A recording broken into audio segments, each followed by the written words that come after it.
today I'm going to tell you how a series of quite stupid decisions caused me to bust my hand open pretty badly. So this happened in late February of this year, and for the previous few months my wife and I have been looking around for a wooden bookshelf to put in our dining room. I looked around for a while and I finally saw someone who had one posted on either Craigslist or Facebook Marketplace or somewhere, advertised as 2 solid wood bookshelves, and of course I wanted one that was solid wood. Well, so I drove out to my parents' house, borrowed my dad's truck, drove out to this lady's house to go look at her bookshelves, and as soon as we arrived at her house, I should have simply just turned around and said no. The lady lived in a giant ashtray. It smelled as if it had been smoked in for 1,000 years. But, like an idiot, I told myself I'd be able just to air them out in the yard and the smell would go away and it would be all fine and dandy.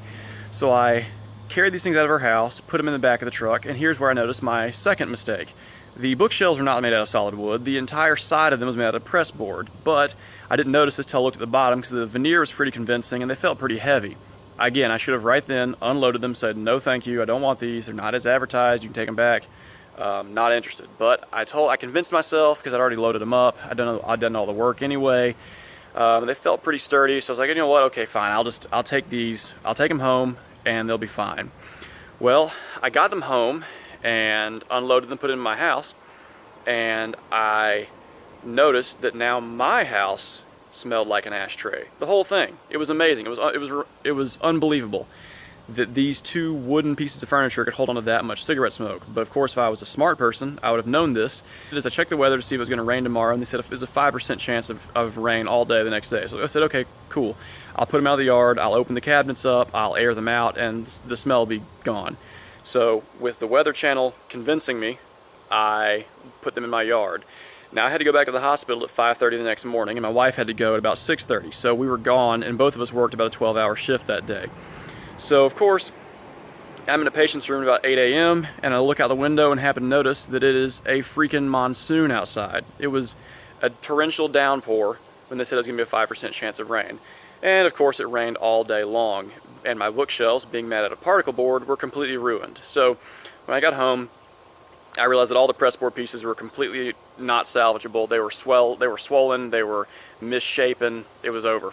So what I did is I said, okay, they had some glass shelves and a little light fixture and some solid wooden cabinet doors. And I convinced myself what I would do is I would just go ahead and keep those parts that were not ruined, and I would use them to build, hand make a bookshelf, which shouldn't be a big deal. I've got all the tools I need, and I'm fairly crafty, so I figured I could do that.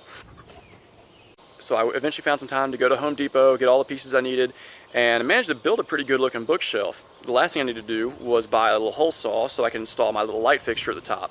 And I drilled the hole, it fit perfectly. So the final step was to get some paint on the bookshelf.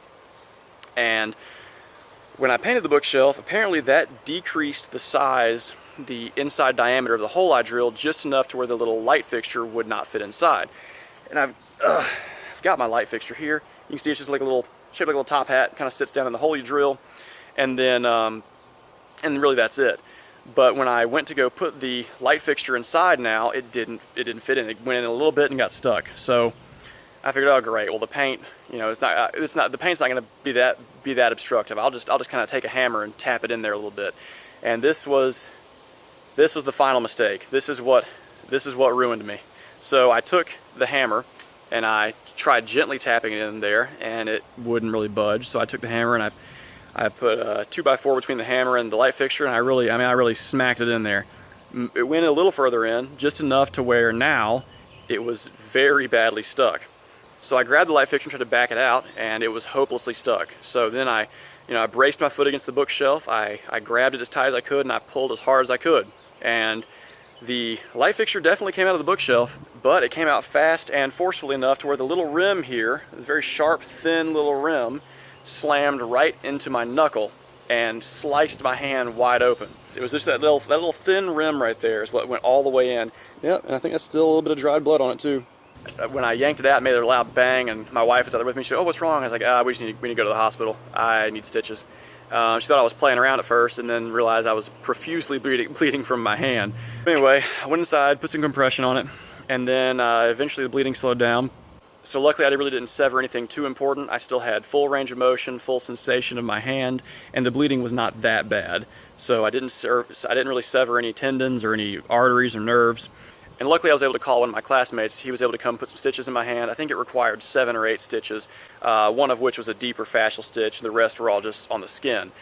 And then afterwards, of course, it became pretty swollen and pretty painful. I really couldn't use my finger for about 2 weeks. I had to sit out the last 2 weeks of my surgery rotation because I couldn't do anything with my hand. Now this happened in late February, and it's currently the beginning of June, so it actually is, and it's still a little bit painful if I press into my knuckle just right, and my grip strength is still not fully returned. I had to sit out from the gym probably for 2 entire weeks, and then 2 weeks after that I was not able to grab any barbells. I had to just use machines that I could put my palms on only. So I could use this little, like a preacher curl machine and like a triceps extension machine, and of course I could do like leg extensions and leg curls, but I really couldn't do any real lifting for a while. Even though it's been a few months since then, my grip strength has not completely returned, though it has gotten almost back to normal. Now, of course, it's been several months of me trying to get a hold of a bookshelf or build a bookshelf. I've almost finally gotten it done, and now I have another setback where I can't work on the bookshelf at all because I can't use my hand. And my wife banned me from using any tools or working on anything else. Eventually my hand healed up enough, and I was able to finish up the bookshelf though, and I must say I'm pretty happy with how it turned out. So the takeaway lesson from this is, whenever you realize you've made one mistake, don't double down and keep going for it. I should have returned those bookshelves right from the beginning and just bought one that worked. And whenever you're having to use brute force on something, be careful and make sure it's not something that can slice your hand wide open. So guys, be careful, be smart, and as always, have a great dang day.